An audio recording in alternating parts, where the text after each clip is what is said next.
Capítulo 4. Anjos sem asas. A vida é comunicação. As células se intercomunicam por sinais químicos e elétricos. As plantas se falam por meio de substâncias químicas que exalam no ar. Os animais, com seus sons, posturas e movimentos, também se comunicam entre si. Nós, seres humanos, precisamos falar, ouvir e conversar. Na era dos smartphones, talvez mais do que nunca, nosso cotidiano depende da comunicação. Vivemos na época conhecida como a Era da Informação. Porém, que utilidade a informação proporciona se não for comunicada? E o que dizer sobre a tarefa de encontrar a informação certa em meio a tantas mentiras e fake news? Diante de toda essa falta de informação, o livro de Apocalipse nos informa desde o início: bem-aventurado aquele que lê, e bem-aventurados aqueles que ouvem as palavras da profecia e guardam as coisas nelas escritas, pois o tempo está próximo. Apocalipse 1:3. Deus se comunica conosco por intermédio de sua palavra. Somos abençoados não só ao ler e ao ouvir sua palavra, mas também ao guardar as coisas nela escritas. E dentre as coisas escritas estão as 3 mensagens angélicas, que não só nos advertem quanto aos problemas que virão, como também nos mostram a única esperança que podemos nos apegar. Comparado com o que está disponível em algumas redes e serviços de streaming, estas são mensagens que realmente necessitamos ouvir. A primeira delas começa com as seguintes palavras: Vi outro anjo voando pelo meio do céu. Apocalipse 14:6. Quem é esse anjo? Tanto em hebraico quanto em grego, a palavra anjo significa mensageiro. Embora os anjos sejam seres sobrenaturais de outras partes do cosmos e venham com frequência trazer mensagens e informações para as transmitir ao povo de Deus, a Bíblia também aplica esse termo a mensageiros humanos. É possível que o caso mais óbvio seja o de João Batista. Em Mateus 11:9 e 10, o próprio Jesus, após fazer uma rápida descrição de João e chamá-lo não somente de profeta, mas de muito mais do que um profeta, citou o Antigo Testamento. Malaquias 3:1 dizendo: Eis que eu envio o meu mensageiro, que preparará o caminho diante de mim. Jesus aplica esse texto a João, embora a palavra hebraica para mensageiro aqui seja mesmo usada em todo o Antigo Testamento para anjo.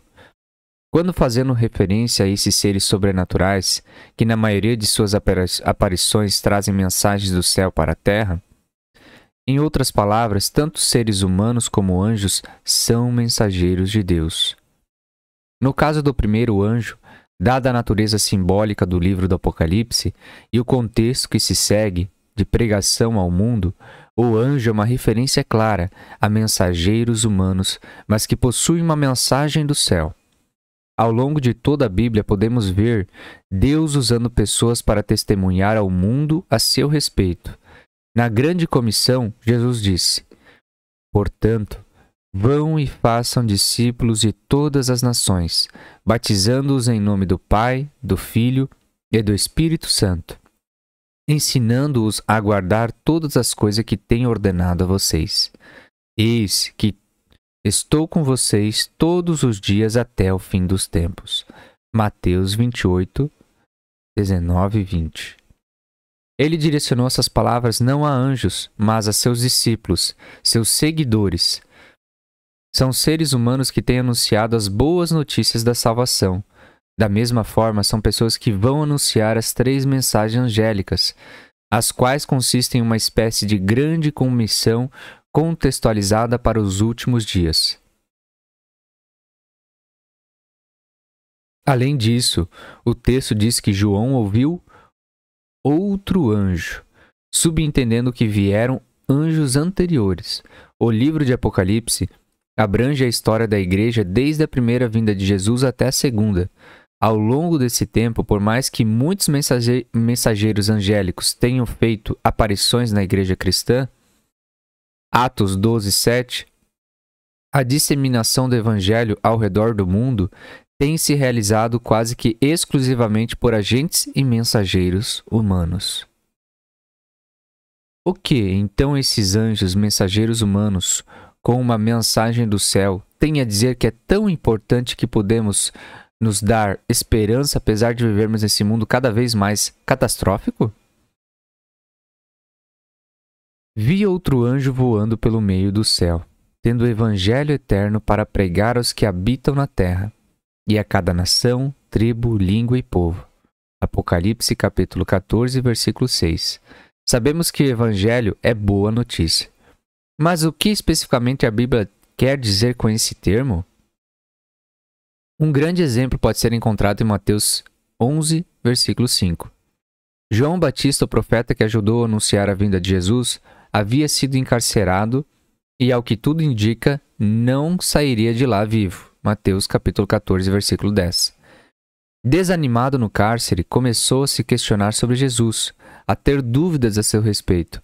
Quando perguntou ao mestre se ele realmente era aquele que estava para vir, Mateus 11, 3, isto é, o Messias, Cristo deu a seguinte resposta: voltem e anunciem a João o que está ouvindo e vendo.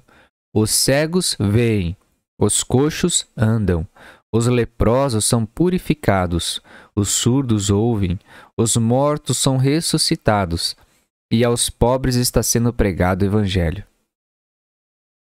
Jesus destaca que o Evangelho estava sendo pregado aos pobres. A Bíblia, na Nova Versão Internacional, diz: as boas novas são pregadas aos pobres. A notícia boa é cheia de esperança. É sobre Jesus Cristo e sua vinda à Terra. O Evangelho é boa notícia do que Jesus Cristo fez por todas as pessoas do mundo. Mas o que ele fez? Se houve um tempo em que todos necessitam de uma boa notícia, esse tempo é agora, não é verdade? Então qual é a boa notícia do Evangelho? O Evangelho eterno da primeira mensagem angélica?